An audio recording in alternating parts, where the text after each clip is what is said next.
आज रायबरेली के एमएलसी दिनेश प्रताप सिंह ने जिला पंचायत सभागार में पिछले दिनों प्रस्तावित जिले में 52 सड़कों के बारे में विस्तार से चर्चा करते हुए कहा कि रायबरेली की सांसद श्रीमती सोनिया गांधी ने एक भ्रामक पत्र जारी किया है जो कि एक सांसद को शोभा नहीं देता है।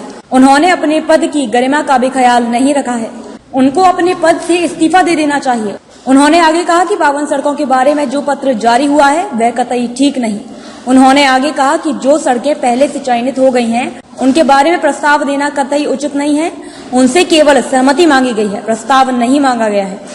उनको केवल अपनी सहमति देनी चाहिए, न कि प्रस्ताव। यह बात पूरी तरीके से साबित होती है कि उन्होंने गैर जिम्मेदार तरीके से मीडिया को भी भ्रम में रखा है, जो कि उनकी जैसी नेता को शोभा नहीं देता। प्रेस कॉन्फ्रेंस का उद्देश्य क्या था?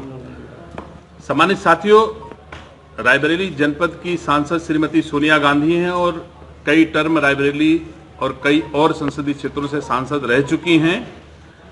उन्होंने रायबरेली की जनता को गुमराह करने के लिए एक पत्र जारी किया है और उस पत्र के माध्यम से ऐसा संदेश दिया है कि ग्रामीण अभियंत्रण सेवा विभाग द्वारा कराए जा रहे प्रधानमंत्री ग्राम सड़क योजना की सड़कों का चयन सोनिया गांधी की सूची से किया जा रहा है। ऐसा संदेश उन्होंने दिया है, जबकि ये पूरी तरह से भ्रामक है।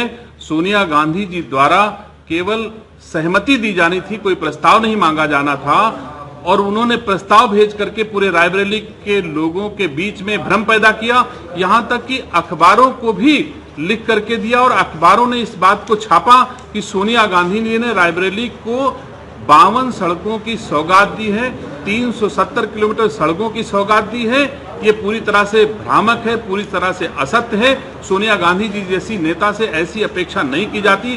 रायबरेली के लोग निश्चित तौर से इस झूठ का खुलासा चाहते थे और मैंने इस बात का खुलासा किया कि सोनिया गांधी के द्वारा जो सड़कों का चयन किया गया है, जो प्रस्ताव भेजा गया है, उन सड़कों पर ऑलरेडी काम पूरा हो चुका है और आज सोनिया गांधी कह रही कि मैं इन सड़कों का प्रस्ताव भेज रही हूं, तो निश्चित तौर से इतने बड़े पद पर बैठे हुए व्यक्ति के लिए ये शोभा नहीं देता कि जो काम हो गया हो उसका भी प्रस्ताव सोनिया गांधी जी रायबरेली को भेज रही हैं। उन्होंने एक पत्र के पत्रांक को डाल करके कहा कि आपने मुझे वरीयता के आधार पर सड़कों का प्रस्ताव भेजने के लिए कहा है, जबकि आरईडी के अधिशासी अभियंता नूर आलम ने सिर्फ उनसे सहमति मांगी थी।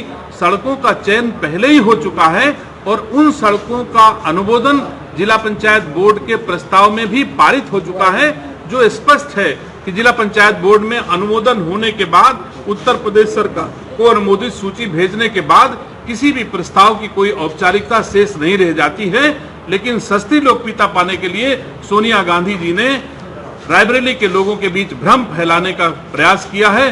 निश्चित तौर से मैं कहना चाहता हूं कि सोनिया गांधी जी, अगर आपसे रायबरेली नहीं संभलता है, अगर आप इतना नहीं समझ सकती हैं कि ये प्रस्ताव है या सहमति है, आपको अधिकार क्या है, आपके कर्तव्य क्या हैं, अगर सोनिया गांधी जी इसकी भी समझ आपके भीतर नहीं है, तो मैं समझता हूं कि आपको सांसद बने रहने का कोई हक नहीं है, आपको इस्तीफा दे देना चाहिए।